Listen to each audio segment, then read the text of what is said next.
Johnny Depp has always kept parts of his world carefully guarded, but what has come to light about how he spends his days away from the cameras feels almost impossible to picture for someone who wants to find Hollywood excess. Recent reports tied to his bandmates and those close to him describe a man who finds real peace inside the walls of his sprawling 44-room castle, choosing quiet isolation over the bright lights and constant demands of the industry.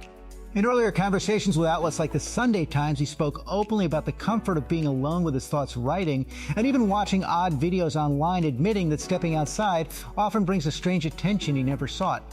The contrast between the larger-than-life characters he plays and this private reality is what makes the picture so striking and leaves many wondering just how deeply that preference shapes every choice he makes now. The picture that emerges from the way Johnny Depp has chosen to live in recent years stands in quiet contrast to the swirling energy of the characters that made him a household name, and it is this very contrast that has drawn fresh attention to the private side of a man who has always seemed most at home when the spotlight is somewhere else. Reports circulating in late July of this year described how the actor has grown increasingly comfortable inside the private world of his 44-room castle, where the demands of public life fall away and the simple act of remaining out of sight becomes its own form of freedom.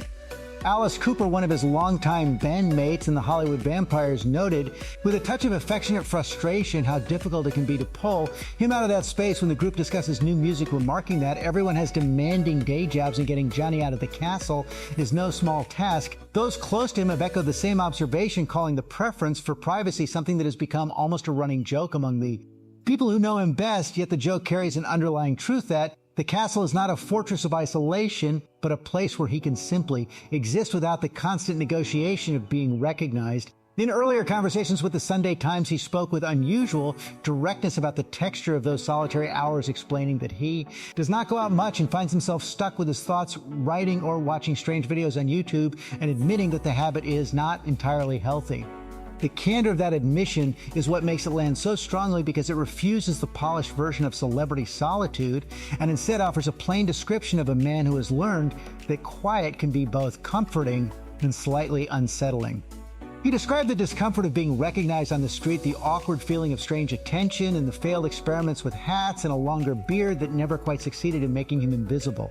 Those details paint a picture far removed from the swagger of Captain Jack Sparrow or the gothic intensity of Edward Scissorhands, and yet they feel consistent with the same person who has always approached his craft with a fascination for the hidden layers of human behavior. The same interview touched on the empty nest that arrived once his children Lily Rose and Jack grew up and moved into their own lives, and the way he still carries the memory of being called Papa during the years they lived together in the south of France.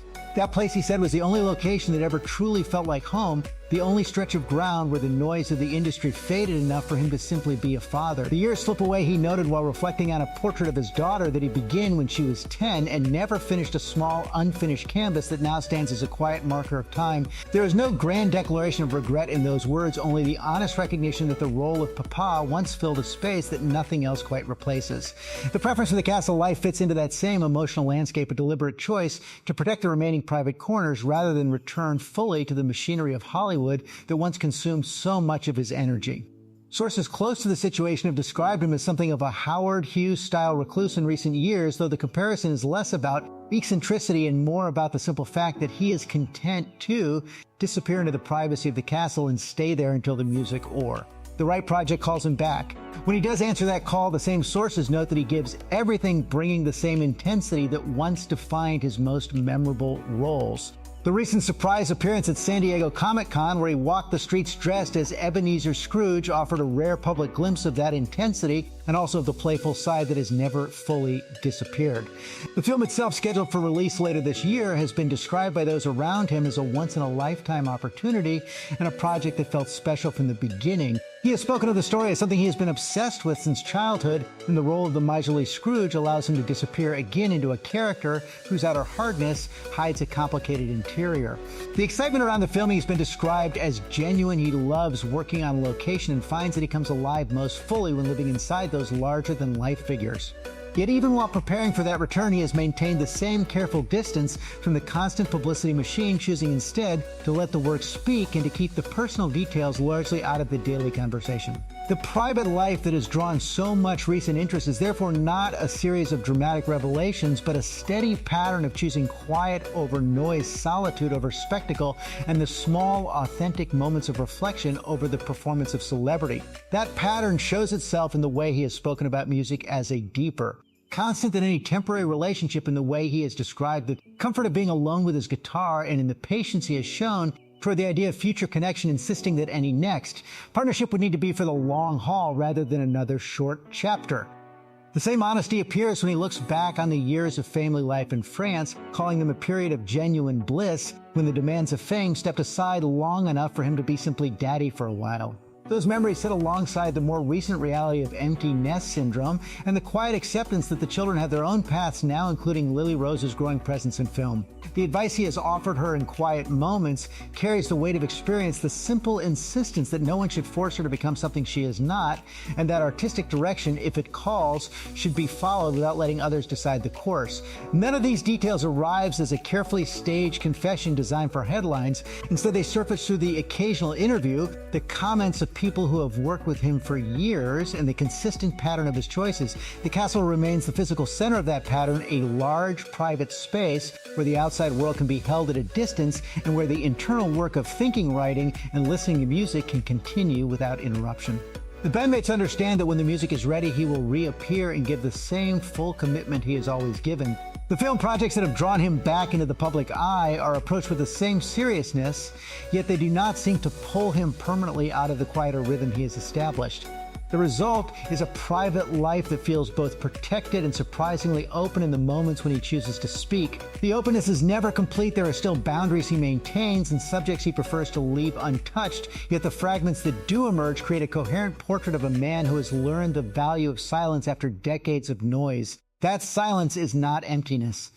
It is filled with the same curiosity about human behavior that once drove him toward the most unconventional roles, the same willingness to sit with uncomfortable thoughts, and the same affection for the simple role of father that once defined an entire chapter of his life. The recent attention to these private details arrives at a moment when the public is once again watching his professional steps, and the contrast between the two makes the quieter revelations land with greater force. The man who can still command attention by simply walking down a street in character is the same man who prefers the anonymity of the castle walls and the company of his own unfinished thoughts. The honesty of that preference, the refusal to pretend that constant visibility is desirable, and the willingness to admit that solitude can be both a comfort and a slight imbalance are what make the picture feel so real. There is no forced narrative of redemption or reinvention, only the steady continuation of a life that has always contained more layers than the surface roles suggested. The castle, the quiet hours, the unfinished portrait, the memories of Papa, and the careful return to work when the right story appears all form part of the same unbroken thread. Audiences who have followed him for years may recognize pieces of that thread in the characters he has played, the restless outsiders, the hidden hearts, the figures who carry private worlds behind public faces. The difference now is that the private world is being described in his own words and through the observations of those closest to him rather than through the filter of a script. The result is less a dramatic unveiling and more a gradual clarification of something that was always present the preference for authenticity over performance, even when the performance itself is the source of his livelihood. That clarification continues to surface in small ways. The comments about not feeling the need to rush back into the center of Hollywood, the description of the castle as a place of genuine contentment, and the quiet acknowledgement that the years with his children remain among the most meaningful of his life. None of it requires exaggeration. The facts as they stand, the reports from July, the earlier Sunday Times conversation, the ongoing work on Ebenezer, and the consistent pattern of choosing privacy are already enough to make the private life of Johnny Depp feel both familiar and unexpectedly profound. The unreal quality of the title finds its source not in sensational secrets, but in the simple fact that a man who has lived so much of his life in public has managed to protect a private core that still feels largely untouched. That core is where the real story resides, the daily choices, the solitary hours, the memories that surface without warning, and the patient waiting for the next genuine call to create. It is a story told in understatement rather than spectacle, and that very understatement is what allows it to connect. The understatement itself becomes the strongest through line because it refuses the usual celebrity impulse to fill every silence with explanation and instead lets the quiet details accumulate until they form a complete and believable shape. That shape includes the daily rhythm inside the castle, where the rooms are many yet the company is deliberately few, and where the act of remaining unreachable is not a performance of mystery but a practical decision that allows the mind to settle. Sources who have observed the pattern over recent months describe a man who moves through those spaces with the same unhurried focus he once brought to the most demanding roles, only now the role is simply being present without an audience. The bandmates continue to treat the castle as both a known fact and a gentle obstacle, noting that when the music is truly ready, the door opens and the commitment that follows is total, yet no one attempts to force the schedule. That patience from the people closest to the work speaks to a long-standing understanding that the private hours are not empty time, but the necessary ground from which the public work grows.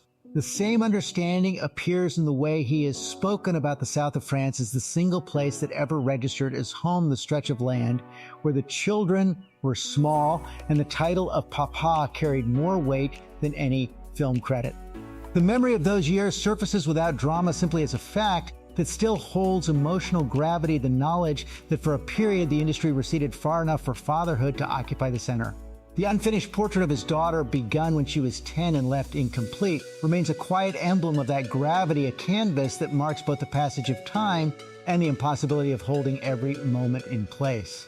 Empty nest syndrome is not presented as a crisis, but as a recognizable human condition, the soft ache that arrives once the daily presence of children becomes the occasional visit and the role of Papa shifts into something more distant. He has never pretended that the shift is painless, yet the honesty of naming it without elaboration is what keeps the reflection grounded. The castle life absorbs that honesty, providing a physical space large enough to contain the thoughts that arrive unbidden, the writing that continues without deadline, and the odd videos that fill the late hours when the rest of the world is elsewhere. The admission that the habit is not entirely healthy lands with particular force because it refuses the polished narrative of creative solitude and instead acknowledges the slight imbalance that can accompany long stretches of isolation.